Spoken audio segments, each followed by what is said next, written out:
Avant même que vos paupières ne s'entr'ouvrent, une cascade de pensées se déverse dans votre esprit encore embrumé. La liste des obligations de la journée à venir, cette réunion importante, la montagne de courriels en attente, ce projet à terminer, les courses, les enfants. Une tension s'installe dans votre ventre.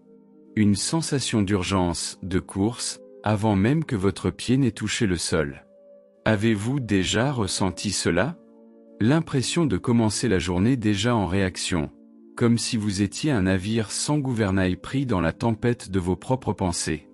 Ce tumulte matinal n'est pas une fatalité. C'est une habitude de l'esprit, un chemin neuronal que des millions d'êtres empruntent chaque jour, croyant que c'est là la seule voie possible. Ils acceptent de commencer leur journée sur la défensive, en subissant les vagues des événements. Et s'il existait un autre chemin? Une voie non pas pour ajouter des tâches à votre matinée, mais pour en modifier l'essence même, l'énergie. S'il existait 5 phrases, 5 affirmations simples inspirées d'une sagesse ancienne, capables de ramener le calme? Non pas des formules complexes ou des rituels exigeants, mais 5 ancres. 5 piliers à planter dans le sol fertile de votre conscience, au moment précis du réveil, pour transformer ce chaos en une source de clarté et de force tranquille. Ces phrases sont bien plus que des mots. Ce sont des clés, capables d'ouvrir la porte vers un nouvel état d'être. Un état où vous n'êtes plus la victime de votre journée, mais son architecte silencieux. Restez avec moi, car nous allons explorer ensemble ces 5 graines de conscience. Nous allons comprendre non seulement leur sens, mais surtout comment elles peuvent, avec une pratique douce et régulière, métamorphoser votre expérience quotidienne, en commençant par l'instant le plus précieux, votre réveil. Avant d'aller plus loin, pensez à vous abonner à cette chaîne et à activer la cloche. Chaque semaine, je partage des outils spirituels puissants pour transformer vos matins, apaiser votre esprit et nourrir votre âme. Si cette vidéo résonne en vous, laissez un pouce et partagez-la à quelqu'un qui en a besoin. Commençons par la fondation. La terre sur laquelle tout le reste pourra s'élever. Cette première phrase est d'une simplicité désarmante, et pourtant, elle est un antidote puissant à l'agitation de l'esprit. Répétez-la intérieurement, avec douceur. Je suis ici, dans cet instant. Que se passe-t-il dans notre esprit lorsque le réveil sonne? Il s'évade. Il voyage instantanément vers 2 destinations, le passé ou le futur. Il rumine une erreur commise la veille, un mot de regret. J'aurais dû agir autrement. Ou alors, il se projette avec appréhension dans le futur.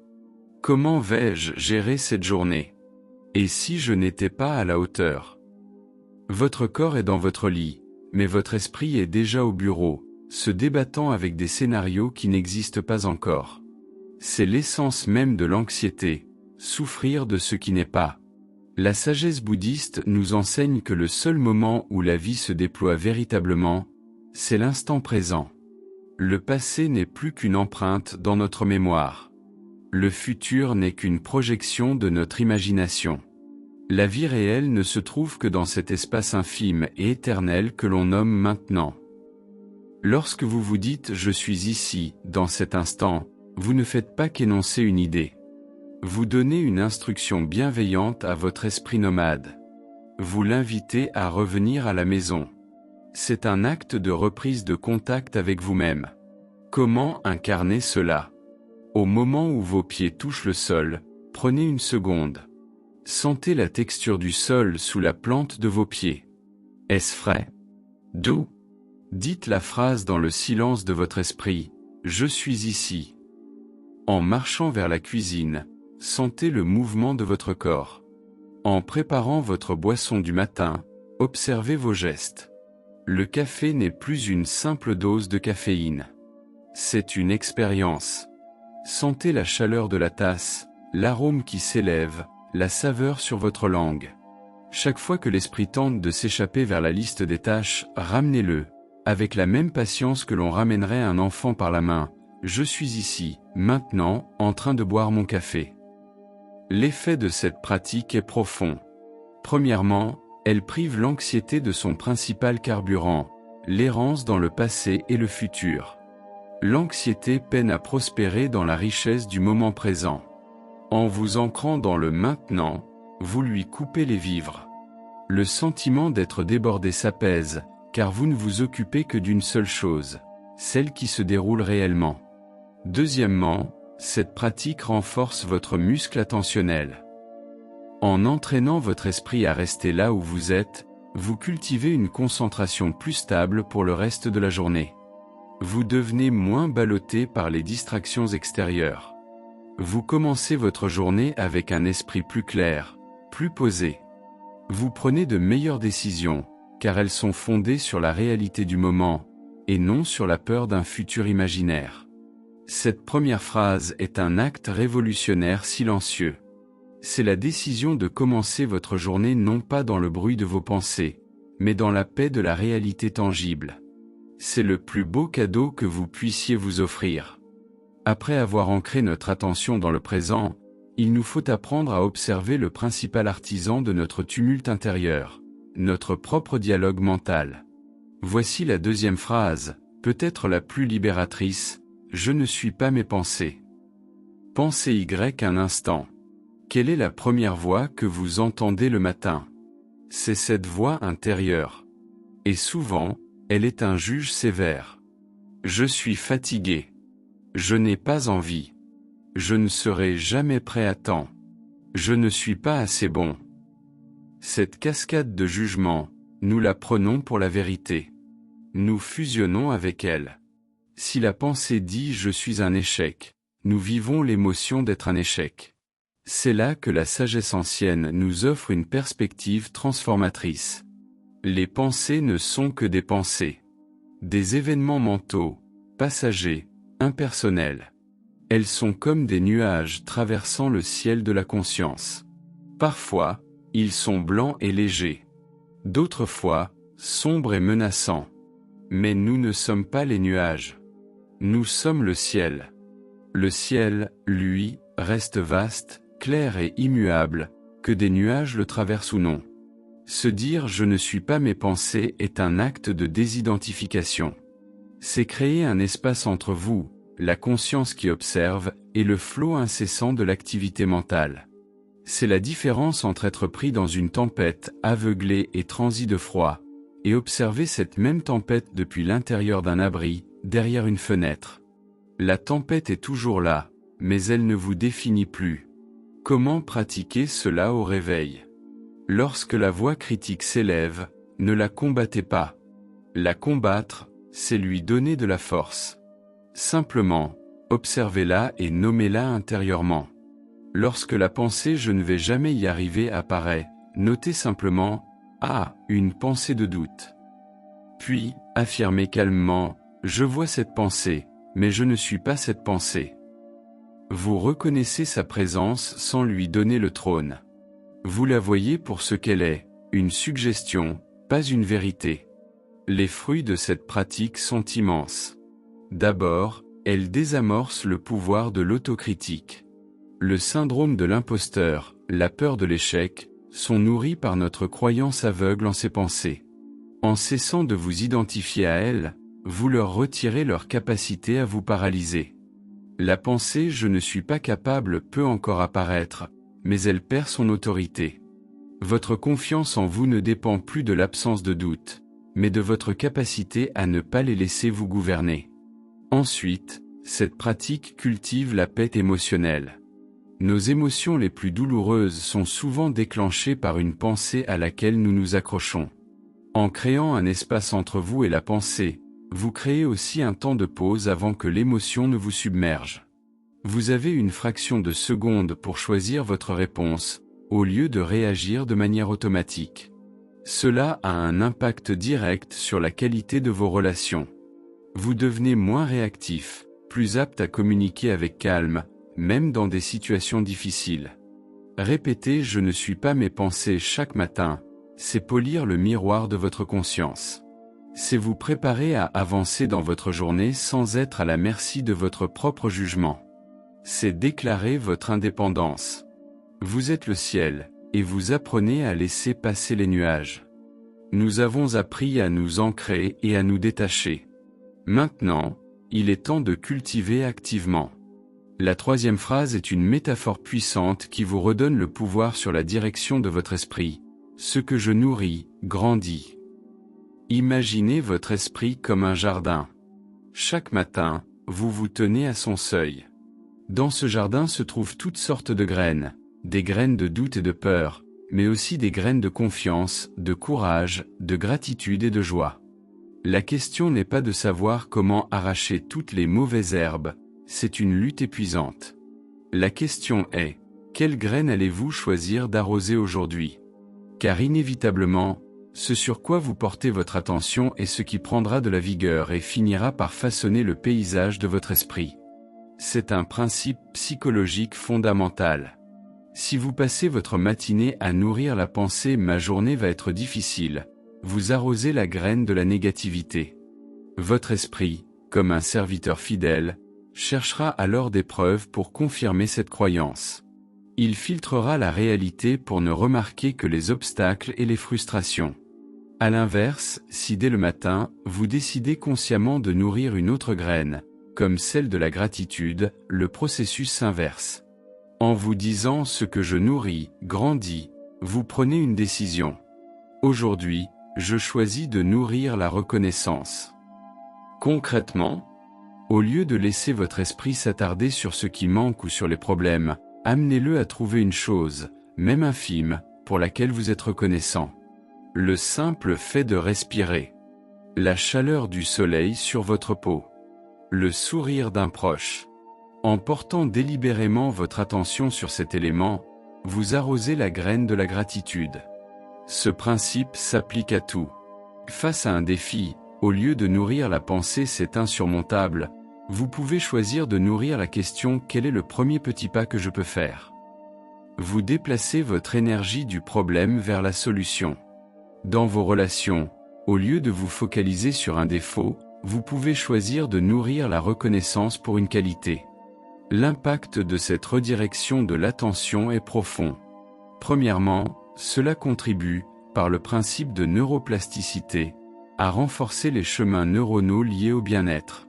En vous entraînant chaque jour à chercher et à nourrir le positif, vous ne faites pas semblant d'aller bien. Vous aidez votre cerveau à devenir plus enclin à la sérénité et à la résilience.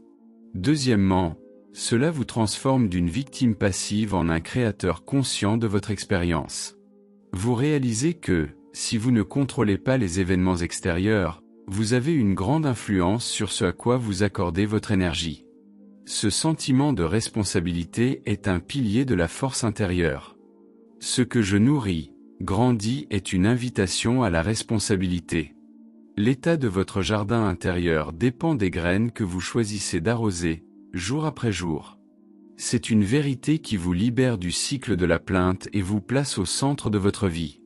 Chaque matin, posez-vous la question, aujourd'hui, quelle graine vais-je arroser? Votre réponse déterminera la couleur de votre journée. Nous avons appris à être présents, à observer nos pensées et à cultiver le positif. Mais la vie, par sa nature même, comporte des défis. C'est ici qu'intervient la quatrième phrase, un rappel de l'une des vérités les plus fondamentales de l'existence, tout passe, ceci aussi. Cette phrase est une traduction simple du concept bouddhiste d'Anicca, l'impermanence. L'impermanence est la nature changeante de toute chose. Les moments de joie sont passagers. Les réussites sont passagères. Et c'est là que réside le pouvoir de cette phrase, les moments de douleur, de difficulté et d'échec sont aussi passagers. Notre souffrance la plus profonde ne vient souvent pas de l'événement difficile lui-même, mais de notre résistance à cet événement. Nous nous agrippons au plaisir et luttons contre la douleur. Quand une épreuve survient, notre réaction instinctive est de penser « cela ne devrait pas arriver ». Ce n'est pas juste. Cette résistance crée une friction intérieure immense qui amplifie la souffrance. Se dire « tout passe », ceci aussi est un acte d'acceptation profonde. Ce n'est pas de la résignation, mais une reconnaissance lucide de la nature de la réalité. C'est cesser de ramer à contre-courant. Ceci, qu'il s'agisse d'un échec, d'une critique, d'une dispute ou d'une mauvaise nouvelle, fait partie du flux de la vie.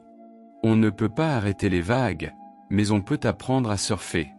Imaginez que vous renversez votre tasse de café juste avant de partir. La réaction habituelle, frustration, colère, une cascade de pensées qui gâche votre matinée. Ma journée est fichue. Maintenant, imaginez la même scène en intégrant cette sagesse.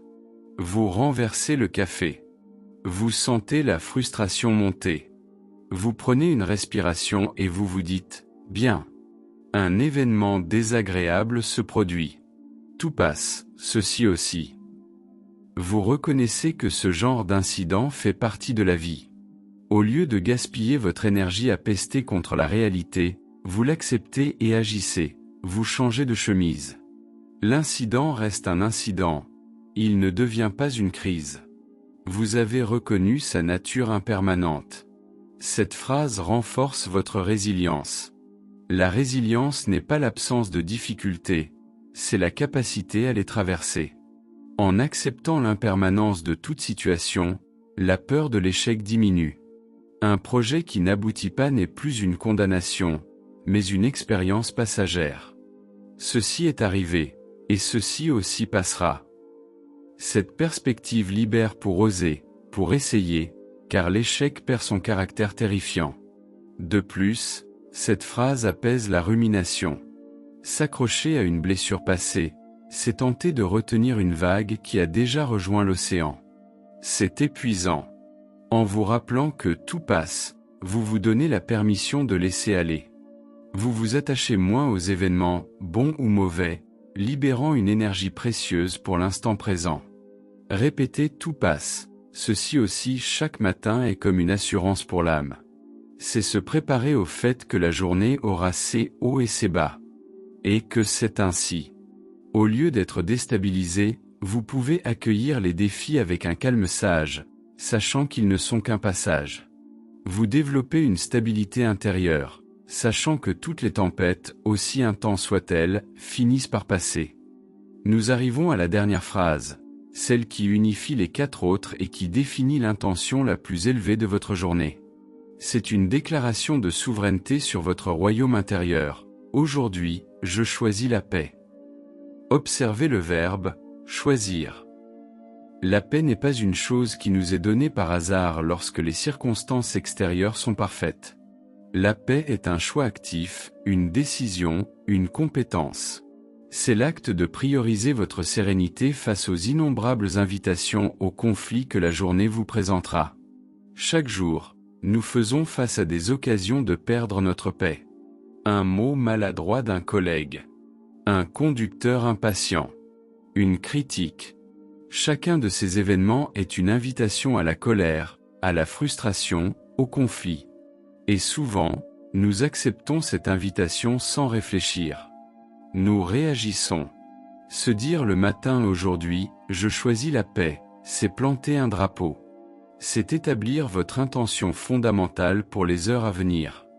Votre but premier n'est pas d'avoir raison, de gagner une dispute ou de réagir à chaque provocation. Votre but premier est de protéger votre paix. Comment ce choix se manifeste-t-il? Imaginez un courriel agressif. Votre instinct pourrait être de répondre sur le même ton. Mais si votre intention matinale a été de choisir la paix, vous ferez une pause. Vous vous souviendrez de votre engagement. Vous vous demanderez, est-ce que répondre avec colère va servir ma paix? Ou va-t-il simplement nourrir le conflit et me laisser agiter? Ce temps de réflexion vous permet de choisir une autre voie. Peut-être attendre. Peut-être appeler la personne pour clarifier calmement. Vous n'avez pas été faible, vous avez été sage. Vous avez protégé votre bien le plus précieux. L'impact de ce choix est immense sur vos relations. En choisissant la paix, vous devenez un agent d'apaisement. Dans une dispute, au lieu de chercher à avoir le dernier mot, vous cherchez à comprendre. Vous privilégiez l'écoute, ce qui transforme une dynamique conflictuelle en un dialogue. Ce choix a aussi un effet profond sur votre santé. Le stress chronique est souvent le résultat d'un état de lutte constant. En choisissant la paix, Vous apprenez à lâcher prise sur ce que vous ne pouvez pas contrôler et à vous concentrer sur la seule chose que vous pouvez maîtriser, votre propre réponse. Choisir la paix ne signifie pas devenir passif. Parfois, choisir la paix, c'est dire non fermement mais calmement. C'est s'éloigner d'une situation toxique. C'est défendre ses valeurs sans agressivité. La vraie paix est puissante. C'est la force tranquille de celui qui sait que sa sérénité n'est pas négociable. Chaque matin, en affirmant ce choix, vous vous donnez une boussole. Peu importe les vents ou les marées de la journée, votre cap est fixé. Vous naviguerez avec une intention claire qui vous guidera vers des réponses plus sages et un état d'être profondément serein. La connaissance seule est une carte. La transformation vient lorsque l'on se met en chemin. Comment intégrer ces principes pour qu'ils deviennent une seconde nature? La clé est un rituel simple et doux. Choisissez un moment ancre dans votre matinée. Un moment qui vous appartient, même s'il ne dure que quelques minutes.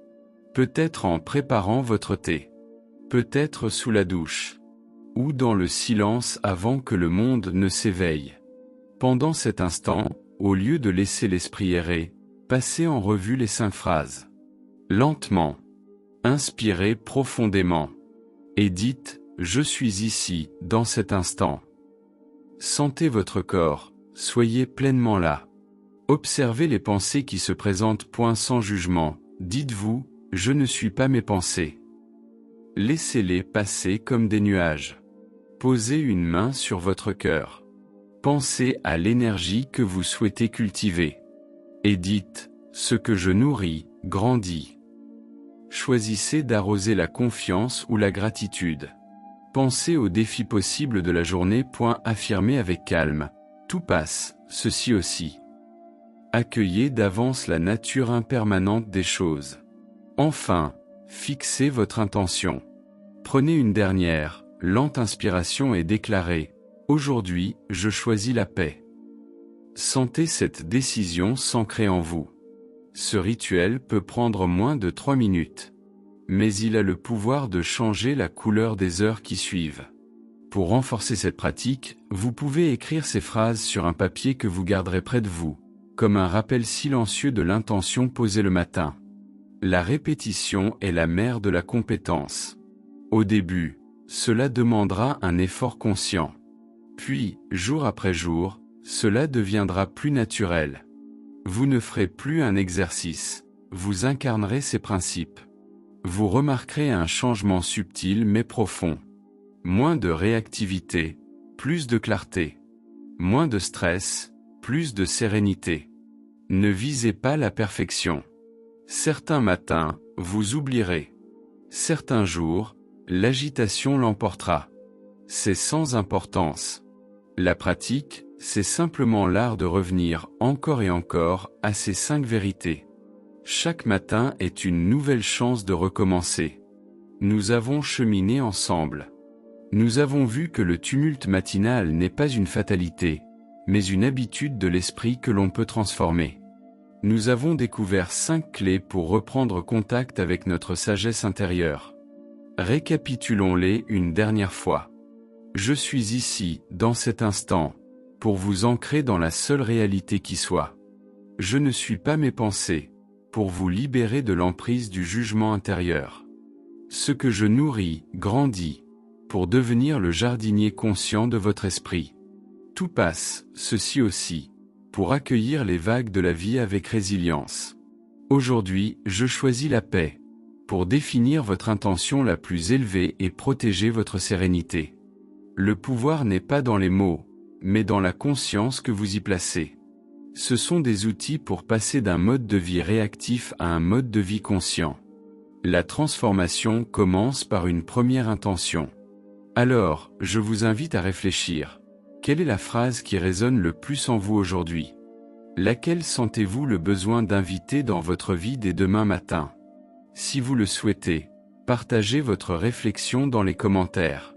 Lire les expériences des autres est un rappel que nous cheminons tous ensemble.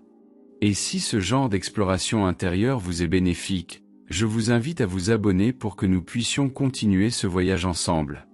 Rappelez-vous, Votre journée de demain n'est pas encore écrite. Son énergie n'est pas encore fixée. Vous disposez d'un moment sacré, entre le sommeil et l'éveil, pour décider de la personne que vous souhaitez être et de la journée que vous souhaitez vivre. Ces 5 phrases sont une boussole, une ancre, une déclaration de paix. Votre transformation ne commence pas un jour. Elle commence avec votre prochaine pensée. Elle commence demain matin. Je vous souhaite une journée vécue en pleine conscience. Une journée choisie.